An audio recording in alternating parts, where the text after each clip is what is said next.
I'm gonna draw your OCs. Recently I reached 888 silly people on our little community, and I decided to celebrate by drawing your original characters, which I did back when I hit... How many was it? Was it 444? But you know, right? Every single time that I reach like the same numbered thing, I do something to celebrate, which I don't know if I will do that. No, with the 4-digit numbers. But for the free ones, I did. Now, don't look at the sub count, okay? Don't look at it. You won't see anything there. Stop looking. So I made this little post here telling you all to post on our community post or email me your OCs with their lore, because we're lore lovers here, that I would randomly choose a person to draw their OCs for this little celebratory video. The deadline was on the 26th of June of 2026, in the case you're watching this at any other year for some reason. So if you didn't get it in time, don't worry, we'll have another one of these at some point, probably in the future. I love doing them. This time around, I'll be choosing one of each, one from our community and one from the email. So I'll be drawing 2 drawings. And by choosing, I mean I'll be putting your usernames into a random picker, because I cannot choose between my people, okay? So I chose 2 this time because I plan on making bigger, more complex drawings instead of doing the maximum amount I could, which was what I did for the last time, okay? I'll probably try to follow this recipe from now on as well. So first, for our community pick, we have Arsonist Sibir. And guys, I already can see that I'm going to have the time of my life, okay? If you haven't seen my sketchbook tour series, just know I love big vintage dresses, though back then I wasn't good at drawing them, but this time I can redeem myself. So, backstory time. Andrea Darsephine. Look, my person. You can tell me, and just tell me like each and every single letter in this thing and how to read it. I have issues, okay? I have issues with speaking. Why do you? Don't get your faith up with me, okay? Don't. Just know. Okay, I have issues with speaking in general, okay? I can speak how many languages? Like 5, yeah. And I can't really speak any of them correctly, okay? So it's going to come out how it's going to come out. I'm sorry. So, a weepy Victorian heiress turned a ruthless vampire monarch. With that phrase alone, I can already tell I'm going to have the time of my life. Very feminine and elegant in public, but is constantly trying to suppress her bloodlust as well as her grief for her former life. We love the drama, okay? We just love how intense this is already. Lives with a consumption like Paler and a sickly wasp-waisted figure. Oh, I love those sorts of dresses from back then. I just adore that. Wears veiled funerary clothes year-round and uses roses as a signature motif to try and cover up her own state of undeath. My guy, this is it. I'm going to have the time of my life. Her father was a widowed bladesmith specializing in dinner knives. That's such a cool detail. Never have I ever seen a character like that. I just love that. It's just something so, such a simple little detail, but it just brings the whole thing to life. Andrea is born during the Regency period and converted shortly after her father's death. And his wealth in the food industry forms both her main inheritance as a human and a useful front for her operations as a vampire. She spends most of the Victorian period building a network of thralls and followers to eventually cover most of South England. Damn, she got power. She claims her vampirism is a gift to liberate the worthy few of society from both conventional ethics and from their own mortality. Through this, no, it's not through, though this is largely her coping. The conversion process is never perfect, and all of the vampires end up with some sort of quirk or flaw reflecting their own vices or backstory. That's great, we need that. We need just something that, brings this character to life and that brings them into a state of, help me, And hers is that she is tormented by constant hunger pangs that drinking blood can't sate for her the way it can for other vampires. Also meaning, she is just completely fucked. I love that. I love it. Then there is a phrase, Daddy should have never raised me on Black Sabbath. Yeah, I agree. I love that band. Okay, I'm sorry. That isn't it. That isn't what it means. I just couldn't resist it, okay? And this character's design is just, ooh, so good. As I mentioned like 50,000 times, I'm going to have the time of my life of this, for this one. Oh, I love that. I'm a sucker for melancholic themed characters and backstories, and this is just that, ooh, like, ooh, you know? You understand me, I'm sure of it. Also, I love the wasp-style dresses. I always found these butt pads really interesting. And I honestly always wondered how it would look like in real life, because I've never seen one. I've never been to a museum and saw one. Did they even wear these types of dresses in South America?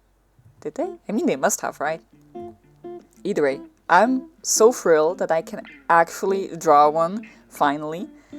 So I got really inspired by these old themes of the actual story itself to make a painting style illustration instead of like the way that I usually draw. Which honestly, this isn't all that different, because if you didn't know, I make paintings as well. I just never show you all because that's a different thing. But I want to make it big and dramatic. I know that I want to add lots of candles and Andrea dancing with a skeleton in the middle. I've wanted to draw someone dancing with a skeleton for the past 2 years now, and now I finally have an excuse to do it.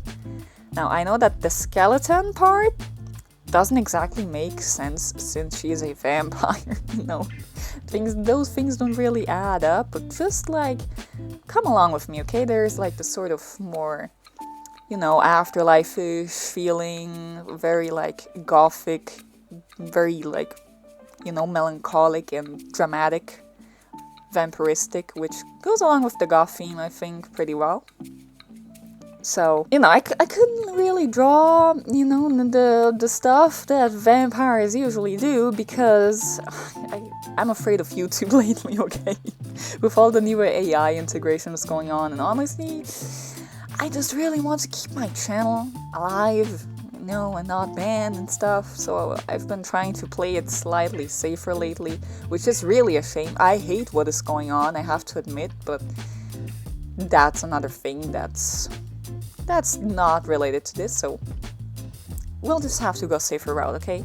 Here I actually painted a background as well, instead of trying to cut corners like I usually do. Look, I thought about doing photo bashing and all of that sort of stuff, okay? But I decided to paint this because I was going the painting route, so I might as well paint, right? To really push the concept across that I had in my mind for this very gothic, vampiristic, and just dramatic idea, I tried doing a very dramatic lighting. Not just with the candles, but with the windows. There are 2 windows in this illustration. One beside Andrea, which is there to show the character and the skeleton like sort of a main light. And behind her to enhance the silhouette and add some more drama. Think of like those old mansions that just have like a bunch of windows going down like a big corridor or something. Something like that I was thinking for this one. There will also be, of course, the candles in the foreground, which will add a bit of lighting as well. Mostly there to center the focus on the 2, well, can I really say 2 characters if one is a skeleton? But you get it, right? The focal protagonists of this illustration. But also to slightly enhance some of the details that are obscured, but just slightly, just to like sort of show it, but also to keep the focus on like the main part, which is mostly like this middle upper part. Other than that, I add some very old furniture, of course. We're talking about the Victorian era here. One where her sword lies on, the sword I saw in one of the references that, well, arsonist a beer? How am I supposed to call you? Arsonistic ascendancy? Look, that you sent me, okay? You. I'm talking to you right now. Pretend that I'm pointing at you. I really liked the idea of like including that sword, that it's sort of there, like it belongs to her, so it should be there, and it is there. And I just found it really fun that like she has a whole altar for it, which I guess, in a sense, how would people put away their swords back then? Would they have like a wall hanging thing? I doubt that it would be like an umbrella holder, right? I don't know why my brain is going there. That's a modern thing, even though I'm pretty sure that back then they could have had it, right? Either way, I just like the idea of putting it there, surrounded by candles, just really bring the whole candle thing together. And where was I? Sword. Oh yeah, curtains ripped, just to really make this whole thing look like old and add this more desolate feeling to the drawing.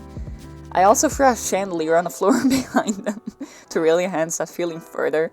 Plus it just brings the whole candle motif together even further. Then I added a frame on the wall as well to make the thing look more lived in, despite also supposed to look sort of abandoned and old and, you know, just very desolate and just very gothic. Whether it's a mirror or a painting is up to the viewer, I know how to speak. And of course a nice wooden plank floor, quality made wood. Do I have to sell you this mansion? I don't know why. Why am I speaking like this? Like, very nice, polished, and well taken care of plank wooden floors. How else do people sell houses? I don't know. I loved showing the movement of their dancing by just making the dress fly around, like showing a bit of her petticoat. How scandalous. Plus I will enhance it later by adding the candle smoke flowing around them too. That adds just a bit more of movement. At first I thought of adding like rose petals flying around, like there was one illustration specifically that you sent me, but I thought that could like unbalance the whole concept a bit with the whole candle thing going on, so I didn't, but that's fine. At the end it will look great still. I did this entire illustration in grayscale first and will later add color by using gradient map and a layer on color mode, just to get the overall vibe first and then putting down the actual colors a bit later. I should have probably used the reference as well for the skeleton, but I like drawing my silly little skeletons, okay? They're just little fellas. Now back to the values. I really wanted to push the brights being very bright and the darks being very dark, and I'd like to believe that I achieved that.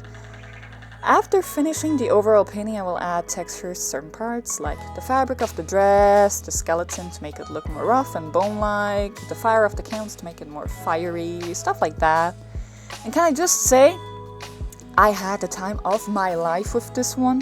I love these old themes with these doomed just aspects going on, just very melancholic and gothic and dark. This was such a fun painting to make, and I'm really proud of how it turned out as well. It's a good reminder that I still know how to make complex and complicated illustrations and everything. I hope that you love this illustration as much as I loved making it, and keep your eye out for my Twitter if you want to download this pic in full quality. Now, time for our email! For the next drawing I was like, okay, these are some nice and easy designs to draw full backgrounds with, and I can't wait to see what simple design the next person will give.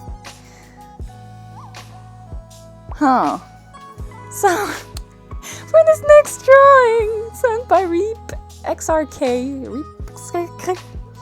there isn't much option other than making a character-focused illustration. Why? Because this design has more details than the entirety of my life put together. And that's more than 2 decades worth of stuff. Honestly, I was a bit afraid, okay, I have to admit. I don't know if you know this, but I don't tend to draw characters with such complex designs, so this was a nice challenge. And I prepared an entire plan for it, okay? First, make a full body focusing on the character, so it's a full body illustration. Adding a simple background based on the character's backstory that still brings the focus on the main character there. Make the character do something that sort of correlates with the background. Blur the outer parts of the illustration to bring focus, and so that I don't lose my mind trying to detail all the outer parts. And I just can focus on the focal parts instead. So, backstory time. Now, this is exactly what I ask from all of you. Lore. I'm going to have the time of my life reading this to you all because we have a lot to get through. Z. Curie. Age. Question mark, question mark, question mark. 19 physically. Gender. Female. She, them, which I will try and intercalate both pronouns in here. Height. 180 meters. 5'11". Agree. Completely. Species. There we go. Demon A and Angelkilll. Why do you all do this to me? Why do you make me read complicated stuff?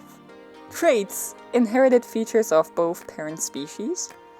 Eyes darken upon intense feelings. Around average strength for their species indication.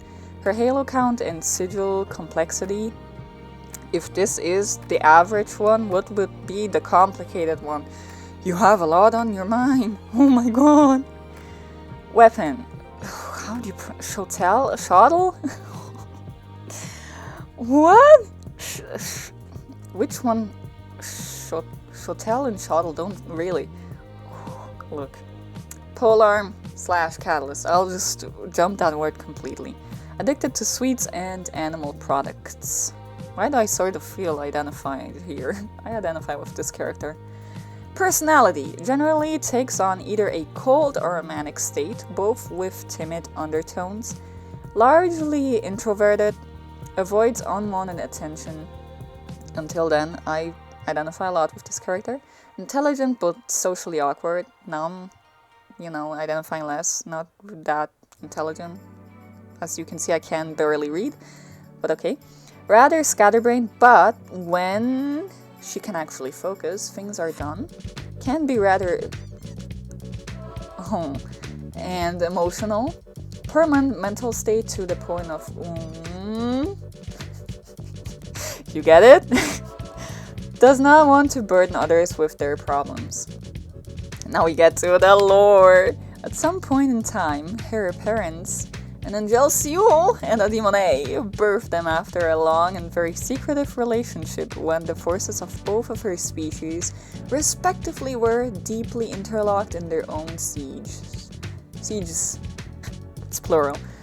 Given their inherently opposing natures, these siege they serve, and the potential for an unloyal and insincere life, such reproduction between the webbed wings of wrath and the feathered wings of fear was forbidden, and still is. Regardless, the at the time unnamed profane hybrid was created and was to be nurtured and trained in secret to become an efficient enough killer to eventually convince their wider societies that such in their breeds would not be liabilities but grand advantages. However, such cover would not be pleasantly in place for their lives, parents and the child both. But alas, the early ages of the child seemed to be going well. She was able to already show progress in the work of killing and combat in the brutal and swift fashion their physical code is known for. Indeed, these first initial years even saw her massacre countless battalions of weaker life forms in warring societies in secret, carefully hiding her heritage in any way possible, even if they were not adept at magic yet. This description alone holds a great promise, and one would think such good results would eventually win acceptance from the Demon A and Angelkilll, as well as their respective sovereign Deseuge alike. I hope that I'm pronouncing that right. However, this was never coming into fruition as soon as she scattered her first few mountains of bodies. Eventually, she would one day fly at incomprehensible speeds to the location of their parents in the closest galaxy, still stain the remains of their victims, away from hostile threats coming to them with their first words. Why do I have to? Only for the Demon A to end with kill? Why must you slaughter the foolish? It is in our souls, attuned to our eternal General Demon Lord. We must keep war a constant in this world, no matter how undeserving you may think they are. Likewise, the Angelkilll offers a contending but also encouraging statement. The truth is, The infallible archangel discovers and knows that we must always strive for the end of peace. Any remains built are all but inevitable that are to be accepted. It is what I and you two were created for. The child and parents locked in a cold, deaf stalemate. Only 4 months later would she finally voice their distress. If I'm the butcher of two Seus that seek violence for opposing outcomes, who am I meant to spill blood for? Would it not be better if she paused for some weeks? Damn. Her mind boiling and tearing itself apart. Is she really beckoning the right option? Is she really meant to choose one calling or endlessly betray both sides? Is she really just a weapon that should kill whoever their superior tells them, regardless of their actions? As they pressure and emotions begin to turn her eyes pitch black, only irises glowing, she finally ends with, "Would it not be best for me to not kill these sometimes harmless creatures at all?" Okay, maybe I got a bit too into that. The cries for escape of their duty are left behind, shocked by her anguished scream that was not of one of the special abilities of DNA, but her own voice. Their parents and the child communicated on shaky grounds, more tears crawling from her eyes as the exchange further cracked the rift between them and her family, their entire species, to no end in sight. Eventually, the Demone lost it, and in a fit of disappointment and grief at their child's notions of blasphemy, harshly attacked their child to even the Angelkill's shock. That same Angelkilll, who could only watch for some time as the Demone battered the child around, not caring how much damage, even lethal, she takes. What a parent, am I right? That's great. At last, as the Demone prepares a lethal spell, from their catalyst, the Angelkilll finally slices a gaping wound in the Demone's arm and damages one of their wings in the process. As such, the two turned attention on each other as the exchange threatened to disrupt the equilibrium of the lesser celestial bodies around them. All the child could do was watch from her gore-top perch of a meteor, through her glazed, drowning eyes, their parents tearing each other apart, chunk from chunk. What a great sight. And with such an intense exchange overcoming the environment around them, they were finally found and uncovered, right as the two combating parties were ready to enact the killing strikes. Upon seeing their profane bastard of a child, the two bands of 4 of their respective species swiftly transport them to their respective leadership to receive judgment. In the end, both were impunitively tortured. I'm sorry for laughing, this isn't funny. And slowly executed. Not because they almost killed each other or almost killed their child, but because creating that child was the greatest blasphemy they have ever committed in the first place. The child, however, would be narrowly saved by a timed ride from the Angelkill's remaining power, healed their lethal injuries, masked her energies and soul from the first of their species, and transported her far away from any particularly war-torn sector of the universe.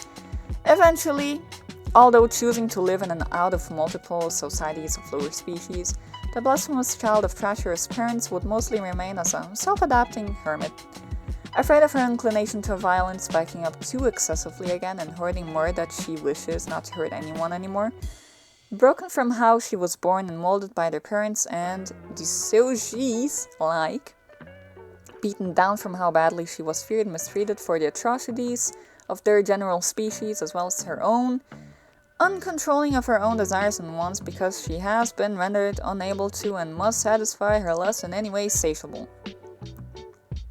Besides her situation that was never meant to be, she at least had some measure of cope, opting to take the name Zikuri for themselves to cement that she could have an identity and life for herself, creating her normal clothing based on the cultures and media she has observed and been along for unaccountable amounts of years, in tandem developing more aspects of her recent personality on similar grounds.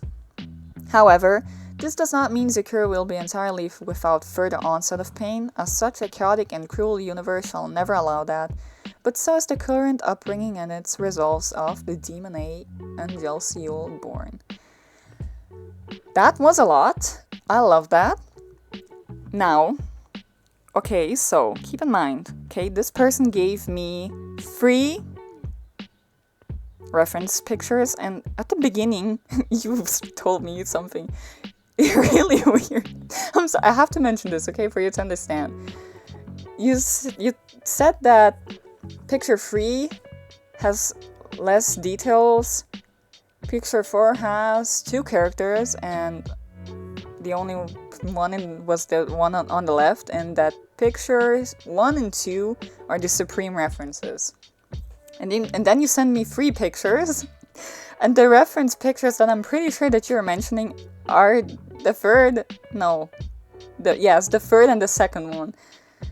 I was a bit confused, but I got around to it, okay? I got around to it. Now, another thing, keep in mind, my person, okay? Hear me out. There are certain things that I can't mention on YouTube or I'll be obliterated. But we both know what you meant, and that's what matters. Now, this backstory just brought my entire illustration together perfectly.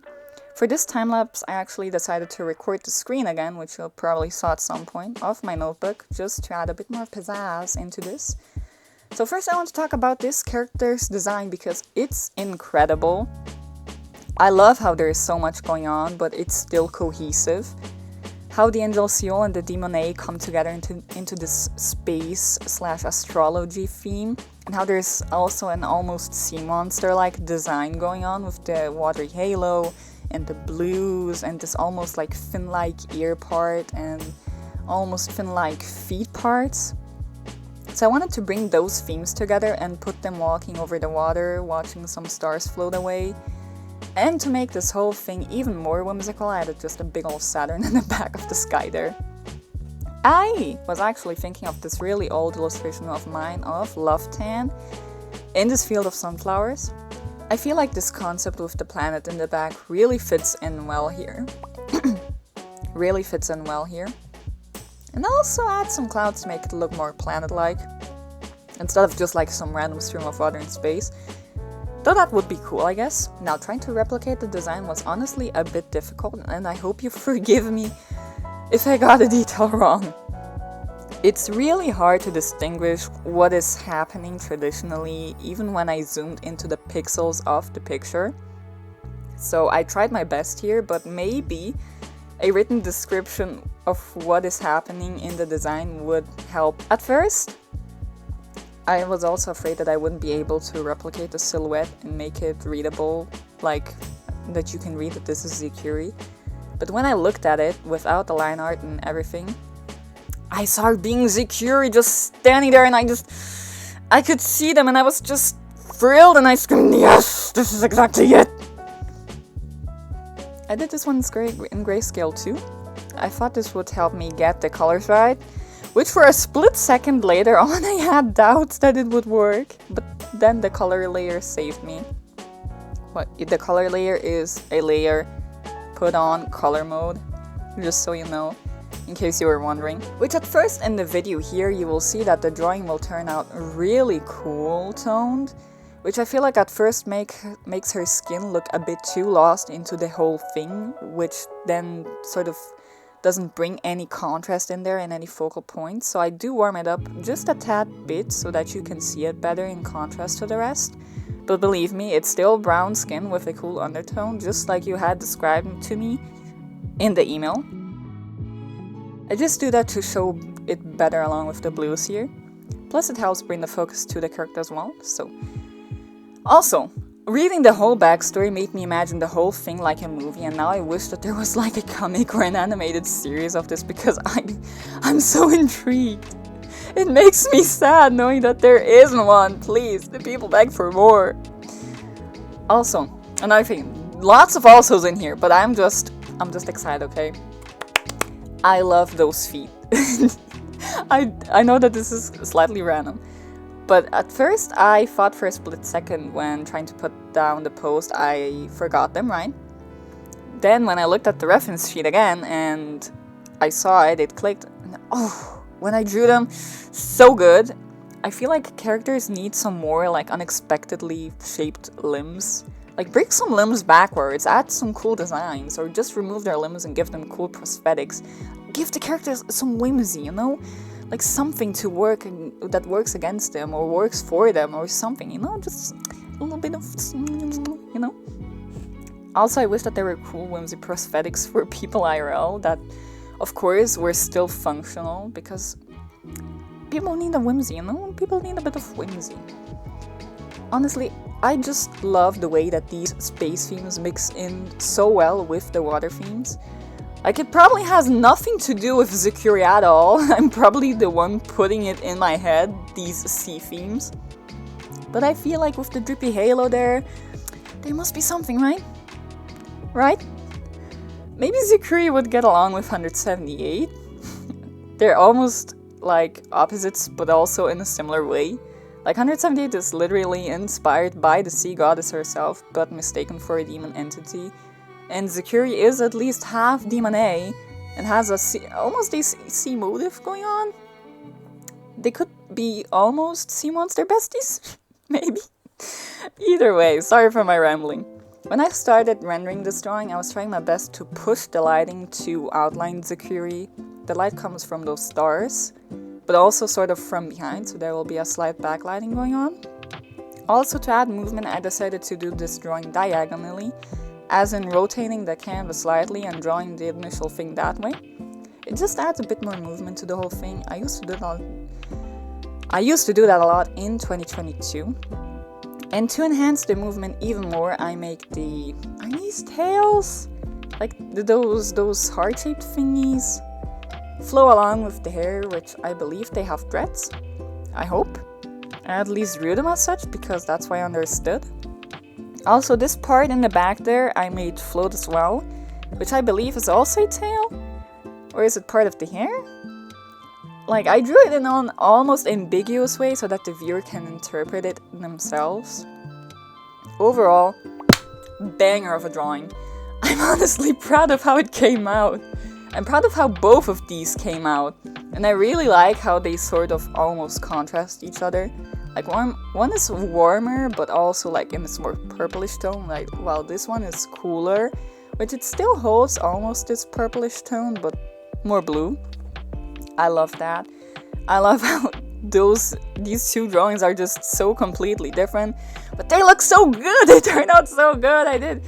I love them. I love these OC. I love you. I love you all. Sorry. Me just pushing away any new viewer. Oh, I love your OC so much, okay? I hope you both love these drawings as much as I loved drawing them. Again, if you want to download your illustration, keep an eye out for my Twitter account. It's easy to save the illustrations there in high quality. And I can't wait to do this again. Thank you for letting me draw your Cs. I had the time of my life, okay? Reading your backstories, drawing your characters. You all just, such creative people. I love you all. I love artists. I love the art community. I love art, okay? I love humanity. And thank you all for 888 subs. Again, don't look at my sub count. I hope you all have a wonderful day or night, and I'll see you all next time. Bye!